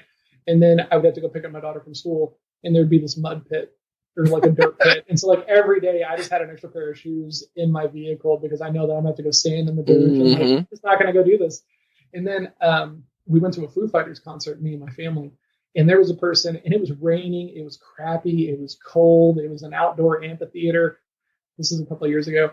And like I'm wearing beater shoes, right? Because like I just know what I'm in for. And a person 5 feet away is wearing the same pair of Vans, right? The Low End Theories and everything. And I'm just looking at this person like, are you an idiot? Why would you wear those shoes here? Like, do you not know that you're never going to be able to buy those again? Like, yep. I was like just the self-talk. There you go. I was like, I might have a problem here. Man, we're going down the shoe rabbit hole. Just to course correct. If I call you a year from now and I go, John, how's business? What do you hope to answer with? Oh, dude, that's a great question. I'm very big on goals. I don't do resolutions. I do goals. I think that resolutions are a recipe to give up. So we build goals, and I try to space them out. I try to build them into like the smallest segment of activities that I possibly can. So this year, I can tell you exactly what our goals are. I have 3.5x my sales goal because I'm not writing another book this year. So that'll give me a lot more time to sell and network. We're going to be launching a wholesale division of my sales training course called Sherpa, which is the conversational stuff that we teach people to sell better. So we're going to do a wholesale approach to that. I want to build an NFT for people who want to build teams, so they'll be able to buy the NFT or the coin and have free access for me to coach their people. And in exchange, we're going to build very customized coaching for those people who are coin holders. And I'm going to be launching a new podcast. So those are the goals for this year. So when you call me in a year, those things will be done. Nice. All right. Last thing, we always like to give a little bit more value on the tail end when we wrap things up. We call it reach one, teach one. If you had one piece of advice for somebody, well, let me rephrase that because I always rephrase it for different people. You're talking to a senior class of high school students, and they're being tasked with obviously choices to go into the military or going into the field of work, and sales is part of that, of course. What's a piece of actionable advice you'd give them before they embark on that journey? That's a great question. Man, I think at that age, I think if I was talking to someone, my advice to them would be to just pause, right? Pause, slow down for a second. There's a whole wide world between those two goalposts of college and like military, right? And a lot of people, they just see those as like they have to go one or the other, right? There's a whole world of opportunity out there. I didn't finish college. I came back home from the Army, was always just doing well enough that never really felt the need to go back. What's fascinating is last week they asked me to come talk about networking, which hugely validating, but the thing that I'm going to talk about when I go in there to go talk is like, go connect with like a lot of people and learn what they're doing and learn why they want to do it. Because like, that's where the sauce is. Like, people will do amazingly difficult things when it's aligned with their purpose. And when you can spend time with people who do very hard things because they know that it's work worth doing, your mindset changes. So go hang out with like passionate high performers. You will be a different person. Nice. All right. John, thank you for taking the time to chop it up with us and share the toys and tech of your trade. Thank you, man. This was awesome. I appreciate it so much. Where can people visit you, connect with you, and keep up with you? Oh, thank you so much. Adaptergrowth.com is the website. Selling from Scratch is the book, and that is on Barnes & Noble and Amazon. We also have the audio version, if that's your preference, on Audible. So please take a look at the book. It's a great place to start. We wrote it in a format that is meant to be a very easy read. It's not as dense as as I sometimes make it out to be in my conversations. So there you go. And we'll make sure to include links to everything John and I discussed in the show notes for this episode. Thanks so much, man. Thank you so much, Rich. I appreciate it. What a great conversation with John Hill. Looking forward to sharing more amazing underdog entrepreneurs and creators with you in the coming weeks and months. I mean, if this is the kind of stuff I'm going to get when I sit down with one of my fellow underdogs, you guys are in for a treat. Again, massive thanks to John for sitting down with us and sharing his story, and big props to Noah for creating this awesome community that legit is just trying to help one another. It's really an iron sharpens iron. It's an iron sharpens iron clique or group. And I'm really glad to be a part of it. So many great thinkers, so many great creators, so many awesome entrepreneurs. Again, really looking forward to sharing their stories with you in the coming months. And definitely check out Noah Kagan's podcast if you haven't. Like I've said earlier in this podcast, so much great stuff in there, man. So many great stories, so much actionable advice. You're doing yourself a huge disservice if you don't give a listen to at least one episode.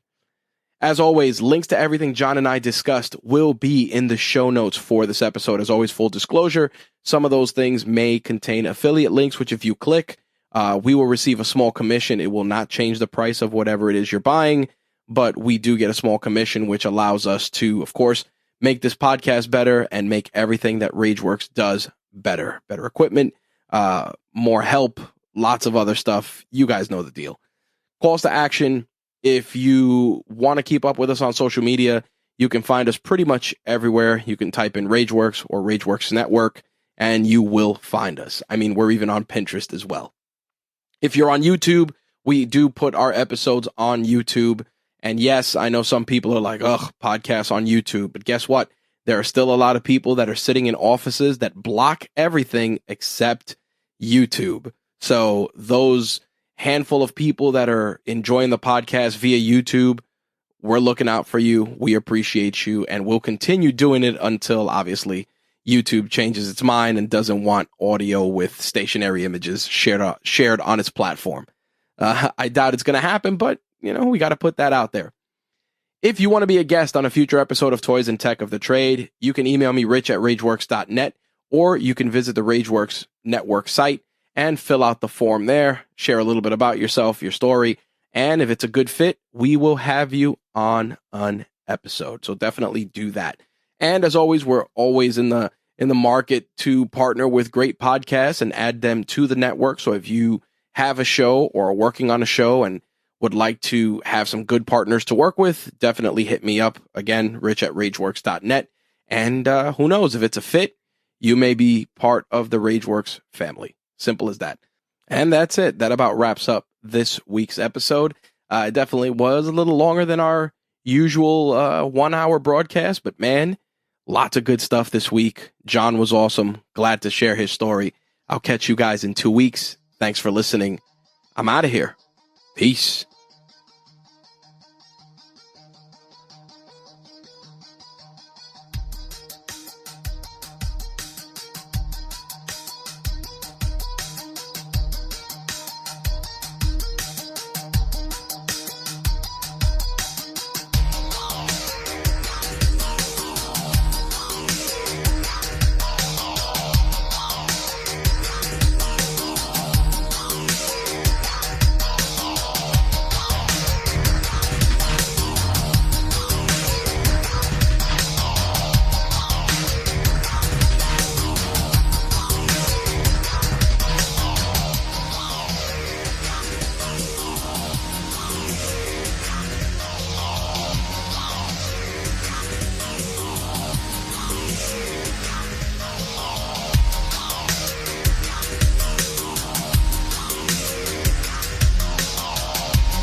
Toys and Tech of the Trade is part of the Rageworks podcast network, your source for rants about gaming, entertainment, and the works. Visit us at rageworksnetwork.com.